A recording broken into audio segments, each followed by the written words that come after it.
Labadiena visiems, esu Mindaugas iš kompanijos .Novo Baltic ir šiandien norėčiau pristatyti jums naują Kverneland tiksliai sėjamąją Kverneland Optima F SX kartu su priekiniu bunkeriu. Taigi, pradėkime nuo pačio bunkerio. Kvernelandas pristatė priekinius bunkerius. Čia turime dvi galimybės, tai su vienu dozatorium arba su dviem kaip čia, su galimybė skleisti tiek skirtingas trąšas, arba, kaip pavyzdys, naudojant bunkerį kartu su kitu padargu, tai galėtų būti ir tarpinių augalų sėjai skirtas, tai dvi skirtingas kultūras.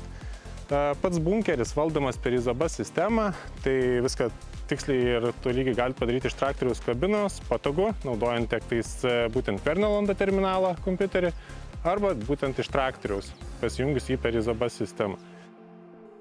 Keičiamos ritės, radaras, kuris padeda išgauti mums tikslų greitį važiavimą, leidžia pasiekti tiek skirtingas normas, tiek galimybės skleisti skirtingus produktus. Taigi, būtent šis bunkeris šiandien yra sujungtas su tiksliąja sėjamąja. Per vamzdyną trąšos yra nukreipiamos į galą ir paduodamas į sėjamą. Taigi, turime prieš save naują sėjamą. Tai yra tikslioji sėjamoji Kverneland Optima F SX. F tai reiškia, kad yra sėjamoji sulankstoma į patogų 3 metrų transportavimo plotį. SX reiškia, tai kad turime slėginę sistemą. Tai yra, Kvernelandas gali pasiūlyti tiek vakuuminę, kai sėkla yra pritraukiama prie sėjos disko, tiek slėginę, tai yra SX, kuri leidžia mums sėti didesniu greičiu. Taigi, atėjusios trąšos yra skirstamos per skirstytuvą ties kiekvienu sėjos disku. Turime dvidiskę sistemą su reguliuojamu gyliu ir trąšos yra įterpamos ne į tą pačią eilutę kaip sėkla, bet šiek tiek iš šono. Tai galima reguliuoti taip pat ir, kaip minėjau, skirtingą trąšų įterpimo gylį. Toliau sekančiai jau pats sėjos elementas, pati svarbiausia sėjamosios dalis.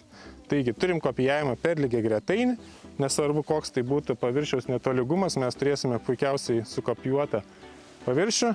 Būtent ant šitos dar sėjamosios turime hidraulinį spaudimą į žemę. Tai vadinasi, mes ar sėjame į dirbtą paruoštą, ar ne į dirbtą žemę, mes galėsime, esant reikalui, paduoti papildomą spaudimą žemyn. Jeigu ir bus sąlygos tikrai nedėkingo, žemė kieta, mums reikia, kad sėkla atsigultų į tam tikrą užduotą sėjos gylį. Taip pat komplektacijoje galimi šiaudų nustumėjai, iš tikrųjų ar šiaudų ar akmenų nustumėjai, kas yra patogu, tai kad mes atvalome taką ir padarome jį švarų prieš pjovimo diską. Taigi, reguliuodami aukštį, prisitaikome prie dirvos sąlygų, nusivalome, toliau diskas, pjaudamas, paruošia jisai būtent vietą, į kurią guls sėkla. Ir sėkla išpilama į kiekvieną iš šių sėkladėžių tūris, tai yra 60 litrų, tai tikrai pakankamai didelis ir nereikalaujantis dažnai užpilinėjimą.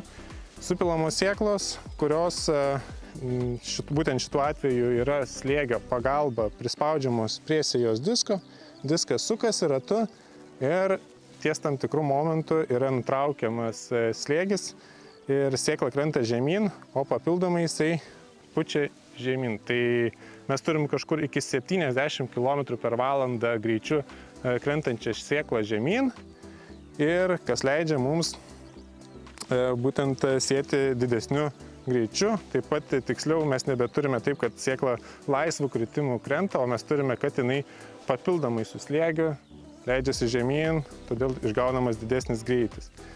Kiekvienas sėjos diskas, jisai sukasi, reguliuojamas yra elektro varikliais, taigi važiuojant greičiau, elektros variklis greičiau ir sukasi sėjos diską.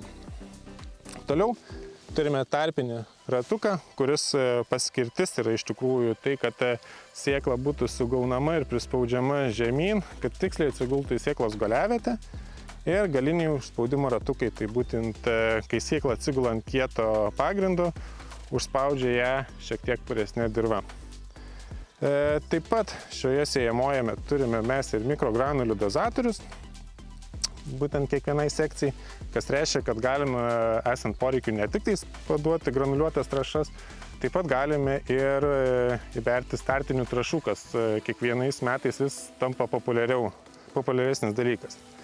Taigi, dar paminint elektrinius varikliukus, ką mes gauname būtent su šia sistema. Tai, kad elektriniai varikliukai, esant poreikiui, gali būti išjunginėti kiekvieną elementą, tai daryti rankiniu būdu.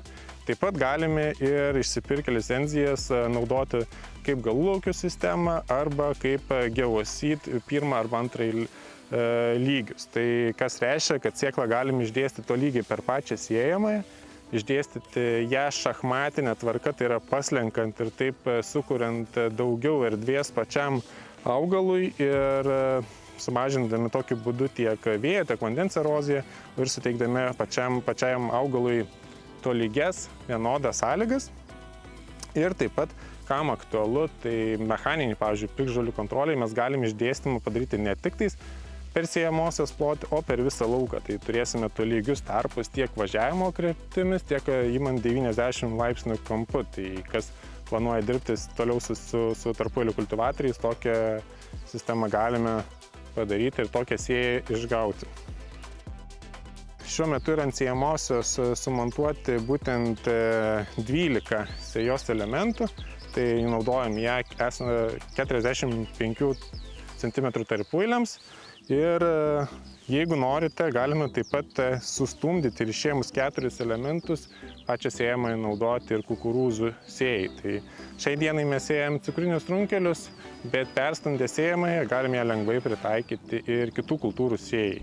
Tai, kaip minėjau, kukurūzai 75 arba kas 45, tai cukriniai runkeliai, rapsas, soja taip pat gali būti ar tebūnie pupas.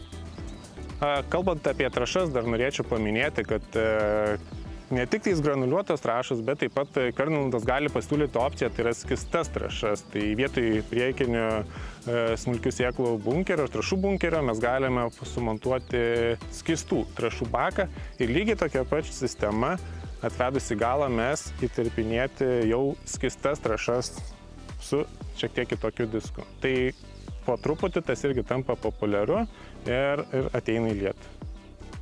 Dar kas verta paminėti, tai yra naujoji trąšų terpimo sistema Pudama, kas reiškia ne ištisinis trąšų išbėrimas kaip šiuo atveju standartiniu, bet jau turime porcijinį trąšų terpimą. Ką tas reiškia, tai kad ties šiuo disku yra sumontuota vožtuvas su šepetėliu, kuris važiavimo metu tiksliai ties sėkla, ar tiksliau žemiau po ją, porcijomis yra įterpiamos trąšos. Tai vadinasi, kad mums nebereikia ištisos eilutės berti, o mes galim sumažinti trąšų normą į hektarą, taip pat atiduodami jas tiksliau po sėklą, kad augalo šaknis galėtų jas pasimti iš karto. Taip pat ir skaičiuojama, kad sumažindami, tokiu būdu galim sumažinti iki 25% trąšų normos tam pačiam laukui. Ir gaudami lygiai tokį pat derlių. Ar tai būtų kukurūzai, kaip pavyzdys, skirti silosui, ar tai grūdams, mes sumažindami trąšų normą išgausime lygiai tokį patį derlių.